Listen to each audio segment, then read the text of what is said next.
This week's event was a headbanger-like level by barryp. And while headbangers are not known for having that many different styles, this level more than made up for it in the insane replays we got to see. And as always, the first place replay just knocks everything out of the park.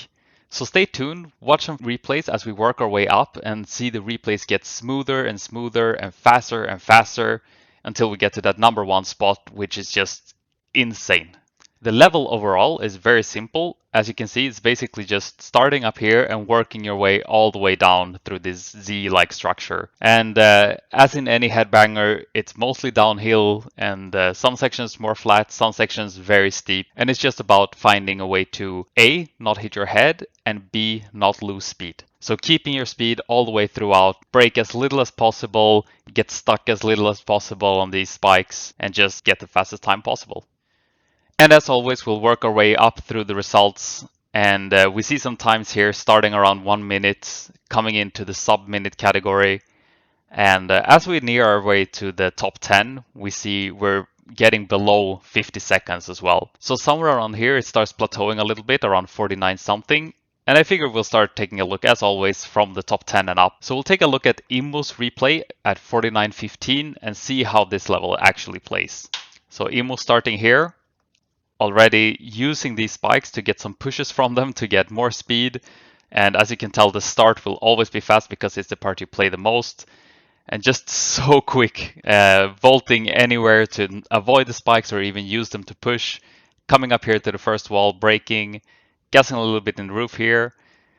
Coming around to this long jump here that you have to do in the middle, clearing it beautifully. Getting a little stuck on that spike maybe, has to brake a little bit. Coming down here head first. Coming around to this second wall and now going the last stretch towards the right, keeping as much speed as you can here, using that spike to push it down, almost a little bounce there in the roof, and coming around here to the end. And in this end here, it's really hard to keep grip all the way. You can see here, flying a lot, and then getting the flower at 49.15. And I know that replay was really fast, so let's take a look at some key moments and see some parts where he did really well and some parts where maybe he lost a little bit of speed. So taking a look just at the start here. Now he's doing this really well where he gets this second vault in between here so he can get gas from this wall with the back wheel here. That allows you to get even lower and get enough like angular rotation to come around and get into this pipe here. And after that pipe you hit these 2 spikes in succession and can even get a push from the second one here. And then entering the pipe here with a beautiful auto vault. So getting into the second pipe without dying. Now already this is really hard to do. You're not going to do this every round, but it feels really good once you do get it. Now coming up to this part here after the long jump was fine. He gets good gas here, but landing here, he has to brake a little bit in order to clear this angle here. And that might not be the best. I guess we're going to see in the future. But still, coming down here head first, not losing any speed on the way down, really good. And then we have the long jump here in the end where you land before the flower, but then here you're gonna lose some grip. And keeping the grip here is almost impossible, but you want to minimize that as much as possible so you can get all the way to the flower. But of course, since it's such a fast level and since there's so many moves you have to do in exactly the right timing, it's really hard to nail all of these things. So let's work our way up the list and see how other people tackle this level. And in 9th place, we have Lusko at 47.87, improving basically 1.5 seconds on Immo's time. So let's check out that replay and see what was done differently. Now here's Lusko's run. Will the start be any different? Looks like the same kind of thing. Not really the same kind of push there with the back wheel actually. So maybe a little bit slower, maybe equal. But then again, coming in here to the second pipe, beautiful. Coming up here to the first wall, no bounce or anything, just plain straight down into this part here. Gassing around, let's see how he does the long jump. And a little bit different long jump, doesn't vault before, actually uses that spike to get over the second spike where Immo got stuck. So maybe that's the key, instead of jumping too far there. But let's see how he does the end here. He comes up, gets this push down here. Beautiful like slide on the back wheel there to keep low. Coming in here for the long jump. Good grip there, but again, loses a little bit grip here in the end. Gets the flower. So let's just check out the small differences here. Now, he doesn't get a back wheel push really here. Instead, like it's just a passive push with the rotation that you have, but not an actual push, but gets the push from the brick polygon instead. We don't really know which is faster there. And now here we have the long jump, and Luzco did this completely differently. He doesn't push from here, instead he goes low, which allows him instead to push from this spike, which Immo didn't. And that allows him to clear this spike just head first instead of getting stuck on it. And that allows him to fall into this drop much faster. So most likely this is where he can save that 1.5 second worth of time. And here we just have this push down and this beautiful compression of the back wheel. So he can go low and manages to not hit the head here. Just a really beautiful style and gets down low. But again, maybe loses a little bit speed here because he's not gassing in the very end. But overall, beautiful run by Luzco, and I'm excited to see what's next. In 8th place, we have Elrond, and he comes in at 47.39, so improving still half a second on Luzco's time. Let's check it out. Now let's see Elrond style.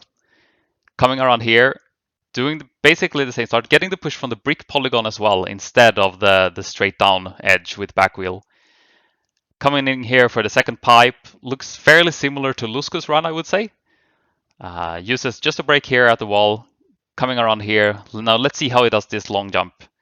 He comes in and doesn't really push, but goes the same kind of Immo style here, but doesn't break as much at that second spike. So still has a lot of momentum coming into this drop. And then coming around, let's see, gonna use this polygon here for push down. Does kind of a similar style to Luzco's there, where he goes with the back wheel and compresses a bit. And let's see, coming in for the long jump, good vaulting around. Ooh, a lot of traction as well before the flower. Now, the start was a bit more like Luzco's. The middle with the long jump was a bit more like Immo's actually, going with the back wheel over that spike. And then the ending was maybe a little bit more like Luzco's too, but better grip at the end. So already we're seeing a lot of potential for this level. But instead of hyper-analyzing every replay now, let's work our way up, and then maybe towards the end we'll merge a few different styles to see which is actually faster. So without further ado, let's check who's in 7th place. Docraft at 46.81, improving yet another half a second on Elrond's time. Really impressive stuff. Let's check that replay. Now, Docraft starting here, gassing down the front wheel a little bit, maybe to get better rotation here. Gets the push with the back wheel there actually, more like Immo start. And let's see, coming around these two spikes here, getting the Olo push there for a beautiful second pipe entry. Let's see, coming up to this wall, break straight down into the downhill here, keeping a lot of momentum. Let's see how he handles the long jump. It's with the push, it's more the Immo and Elrond style here. Coming around the spike, nice, just barely touching the roof there. Small tiny breaks just to correct the rotation, but not losing too much speed. And let's see, coming in here, also does not really a wheel compression, but gets in beautifully for this downhill. And let's see the push here for the second long jump. Nice, barely gets the head around there, but gets to the flower at 46.81. Beautiful run by Docraft, and I couldn't find any area that felt awkward. It felt like a really clean run, actually. And with that, we'll move into 6th place, which happens to be me at 46.35, so improving yet another half a second on Docraft's time.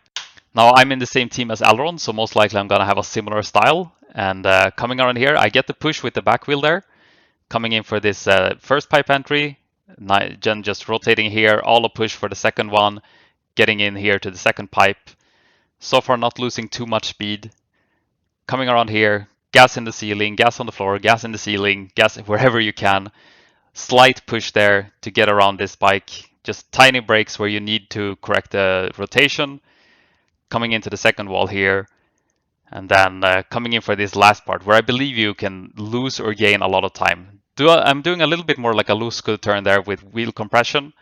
Going for the long jump.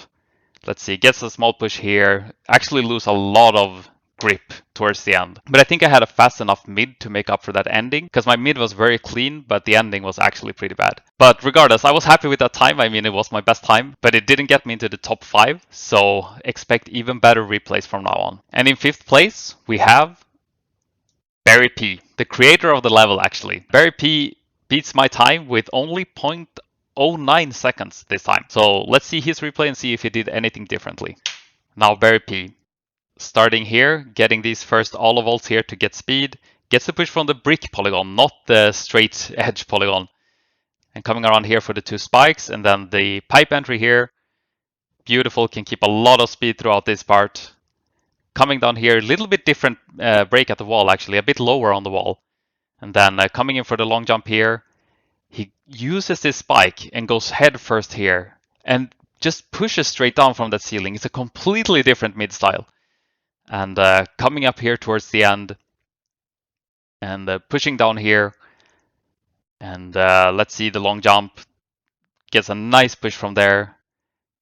But yeah, loses a little bit speed here maybe, or maybe it's not even possible to gas there, I don't know. But completely different mid style by barryp there. But we don't know which mid is actually faster. We've seen pretty much everybody here do the same kind of mid, except Lusko, who I think also went head first like barryp, but didn't get the same clean entry into the like straight down part. Let's see if the further replays can show us which mid is actually faster. And to do that, in 4th place we have Blastex at 45.99. Not improving that much on barryp's time, but breaking that 46-second limit just barely, which must have felt great. Now Blastex replay here. Let's see, coming in, goes for the same kind of auto stuff, pushes from the straight down edge. This is what I mean when I say either we've seen some people push from this polygon here with gas, which I call the straight down edge just because it's like, I don't know, vertical line. But we've also seen some people instead push from this here. Now, Blastex looks like he doesn't really push here, it's just like a passive touch. But some people actively, instead of pushing here, they push from this brick polygon. But he chooses to push from the straight down edge, the vertical line. And coming around here, nice second pipe entry. Let's see, keeping a lot of gas. Break up here straight into the middle part. And let's see how he handles this long jump. And it also seems to be this early push to head first and then straight down into this downhill part. So same style as barryp in the middle actually. And let's see, coming around here for the brick polygon. And let's see how he handles this long jump. Gets a good push here. One more volt and then a little bit of gas in the end. But I believe that mid is what is enough to maybe save a few tenths of a second, and he beats barryp and gets the first sub 46 time. And now we're entering the top 3. In 3rd place, we have JT. JT comes in at 45.69, improving 3 tenths of a second, which is not non-substantial in a level like this. So let's check out that replay and see if Team Spef could find something else. JT's run. Start looks similar so far, gets the push there from the straight edge, and then comes down here, gets the second spike as well. Beautiful pipe entry, not losing any speed, gassing all the way.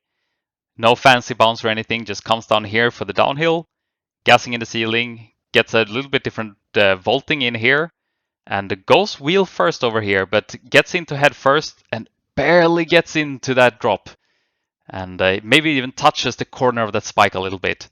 But keeps a lot of momentum, comes in, good push here, good compression, gasses a lot in the ceiling. And let's see, ooh, good rotation for this end. And actually pushes from that spike to get a full grip here in the end.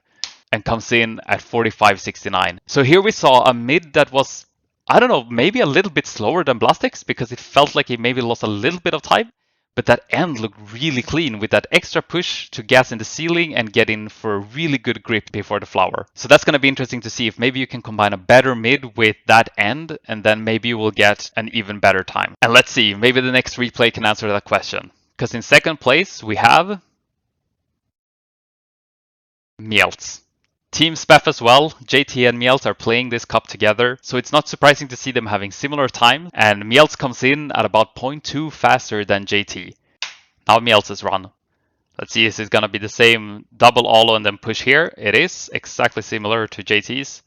Good first pipe entry, vaulting around here, push from the second spike, push again. Good second pipe entry as well.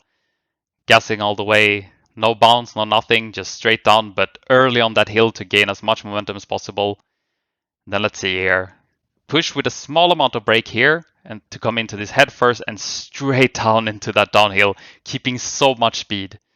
And coming around, let's see, will he get the same kind of compression here as JT did? Almost, but it doesn't look like it matters. Comes around here and gets good rotation. Not the JT style in the end. but somehow manages to keep a lot of speed towards the end and comes in at 45-47. Really interesting to see completely different styles in the end between JT and Niels. And I did feel like Niels had a much better mid. Not much better, but at least noticeably better mid. And maybe JT's end was a little bit better, and that's why he just was behind by 0.18 seconds. Let's see if the first place replay can maybe answer our questions. Because in first place, we have 0.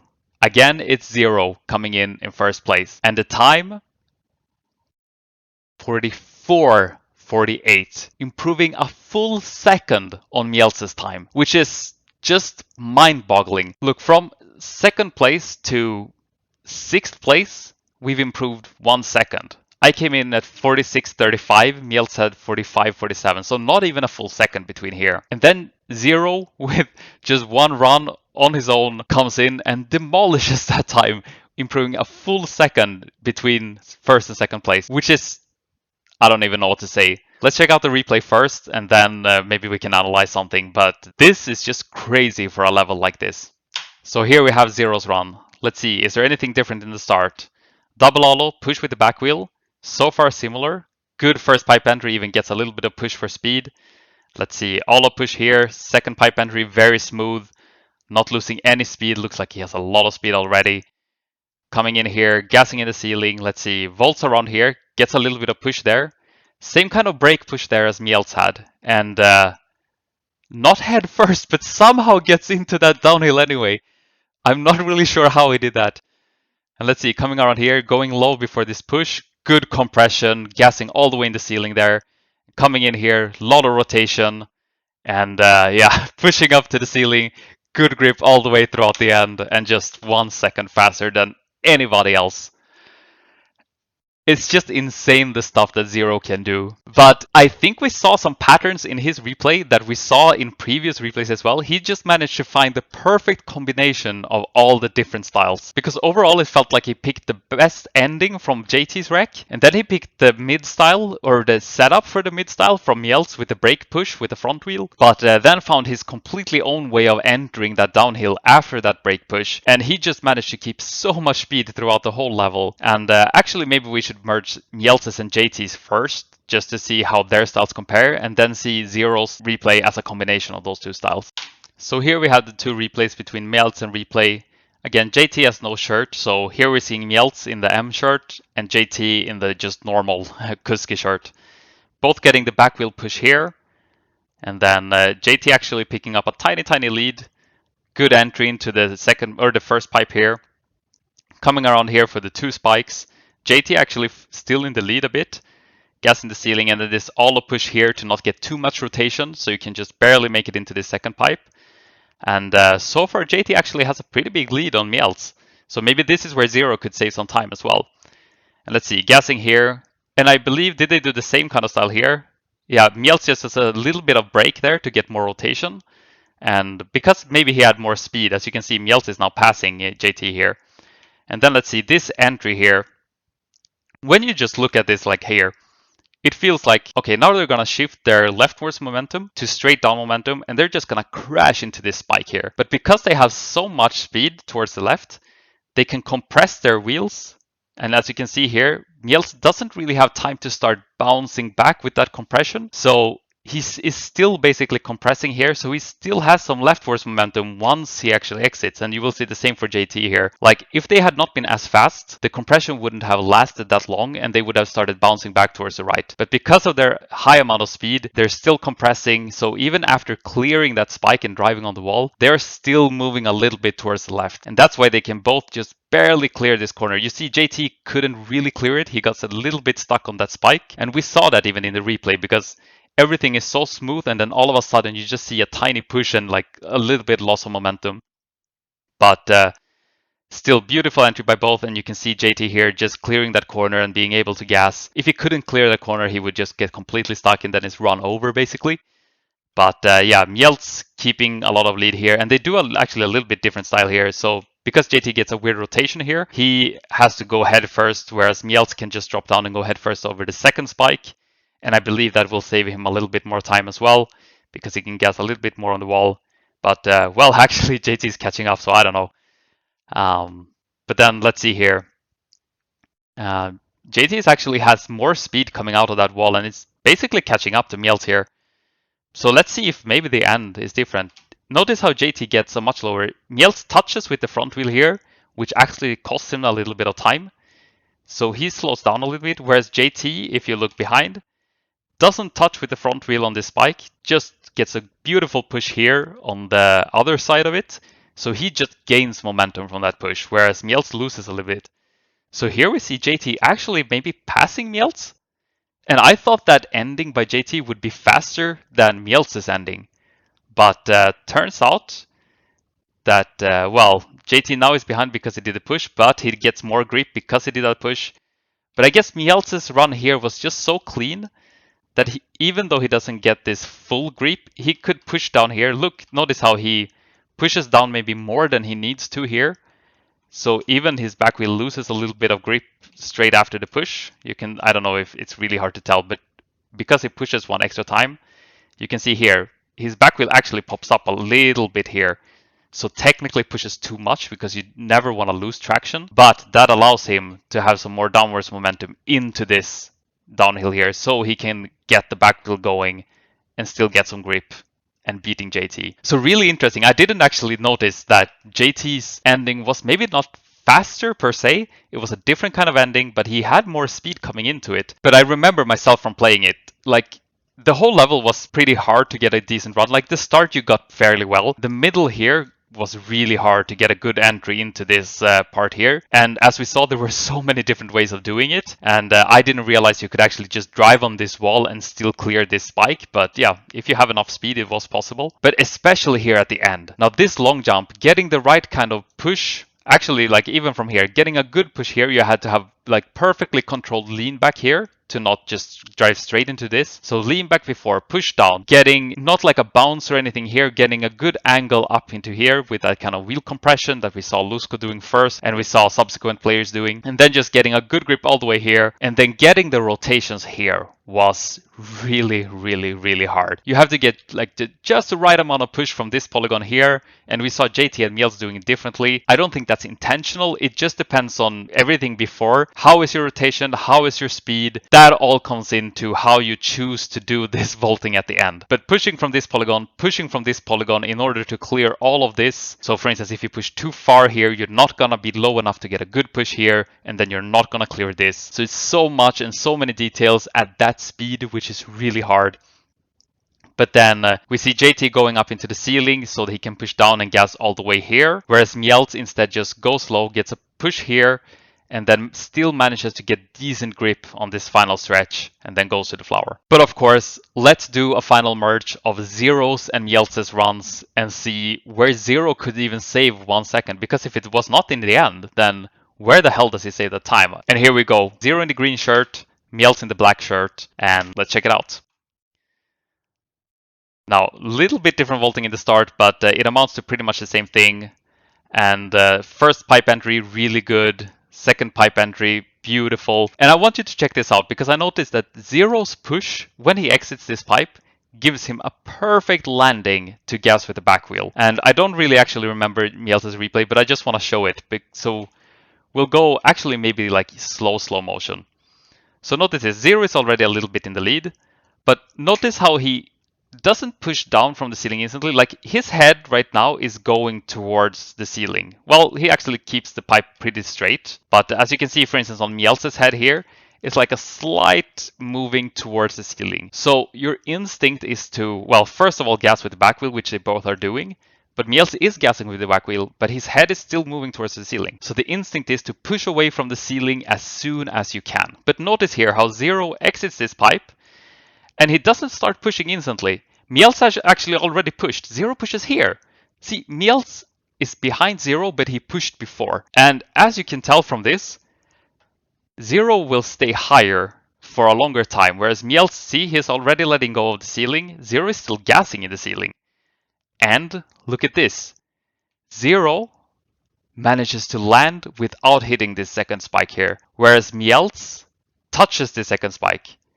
So just on that tiny difference. Like Zero kept his cool a little bit and maybe had a little bit less rotation inside the pipe, and that allows him to push from the ceiling later, and that in turn allows him to get faster on here and just keep way more speed, get way more gas. I don't even know. Yeah, Niels can still gas here. He doesn't lose the grip. But let's look at that in real time. Just notice how Zero waits a little bit with that push and can just come in way faster and is already, for this level, very far ahead of Niels. But let's see, that's just the start. And coming in here for the second part, I believe they did the same kind of style here, both getting a back wheel push, and we're almost losing Niels here. And let's see, Zero doing the brake push here, and I believe Niels does the exact same thing, but Zero actually coming in with a little bit of wheel compression here, so he can gas on the downhill as well. And as you can see, Niels loses the grip. Wow, like you see these details, but you have to look in slow motion. Zero coming in with wheel pressure can gas even here in the downhill before he goes on the brake to push, which he does here. Whereas if we look at Niels in the same position, no wheel compression, and then loses the grip here and goes for still pretty much early push. But Zero, even here, he squeezed in a little bit of gas where it feels like it shouldn't even be possible. And then coming in for this grip. Now Zero has more speed than Niels, most likely. So maybe that even makes the second part here easier, because we saw that having a lot of push lets you come into that second drop. But let's see here. Niels, I think Niels goes in head first here, right? Yeah, this is a huge difference. Zero comes in wheel first and just does like a kind of compression here, or a lean back more like, and then pushes out to not hit the head. Whereas Niels, as you can see, comes in head first. And Zero is really high on this wall. And because I think technically Zero here is too high. If he did what Niels and JT did, he would be so high that he would start compressing into the wall and start depressing out of the wall. But instead of just a normal compression like on both wheels, he actually goes for this single wheel compression with his head so close to the ground. If he doesn't turn here, like the turn animation hasn't kicked in completely, but if he doesn't turn here, he will hit his chin. But because he does a one wheel compression, that allows your bike to compress more, because yeah, it's like instead of two springs having to compress, it's just one spring, so that one can compress more, right? So he hits the wall a bit higher, but with that one wheel compression, he can stay tucked to the wall so much longer. I guess Niels does a kind of one wheel compression also, because you can see he's like, it's mostly his back wheel that's compressing. But Zero just does it like his front wheel barely even touches the wall. And he just comes straight in to this. And that also allows him to be already a little bit more rotated. So he actually doesn't need to brake on this wall. Instead, he gasses on this wall. Because look, he gasses straight down, and Niels comes in here with a tiny bit of brake. And then coming out. And Zero just then keeping all that momentum. So close with the head here. Again, if you don't turn, you're gonna hit your chin. So really like lightning fast. Let's look at this part in real time, because watching it in slow motion is one thing, but coming in here, getting over, turning, gassing, coming around here, perfect, gassing, turning to avoid this here, boom. And then coming in towards the end. It's just crazy to do all of this at full speed. Good lean back here, so you can clear this polygon. Niels does it pretty much identically. And then coming in here, good wheel pressure, both going in the ceiling. And we don't have any apple times to compare, but beautiful push. You can notice here, Zero, much like JT, didn't really get stuck on this spike. He has a tiny touch there, but it basically does nothing, whereas Niels, again, gets a little bit more stuck on that spike. And that also gives Zero the rotation to do JT's end, I believe, because JT also did a similar push here to Zero. And then, yeah, just an all push here, it looks like, to get enough rotation so you can actually gas in the ceiling. And we're losing Niels a little bit. It's too fast. And Zero coming in and just keeps that grip all the way throughout and comes in a full second before Niels. And I mean, it sounds like I'm just a huge Zero fanboy and bashing Niels. That's not my intention at all. Niels still had an amazing time. He beat everybody else except for Zero. But it just goes to show, it's a one style level. It's a headbanger. but Zero manages to squeeze out 1 second against really, really tough competition. And it's just the beauty of Elastomania, how those tiny differences can make or break a run, or in this case, just create impossible times that just leaves your jaw hanging. Yeah, it's just a beautiful run by Zero, really great run by everybody basically, and a really cool level. And I do believe this was by far my most played level, not just because I wanted a good time, but because it was just so much fun to play. So well done, barryp. And yeah, I'll see you in the next video. That video is a little bit different because it was the first one I made, so I made it after watching all the replays and analyzing the replays more. But yeah, maybe let me know in the comments which style you actually prefer better. But yeah, thanks for watching, and see you in the next video.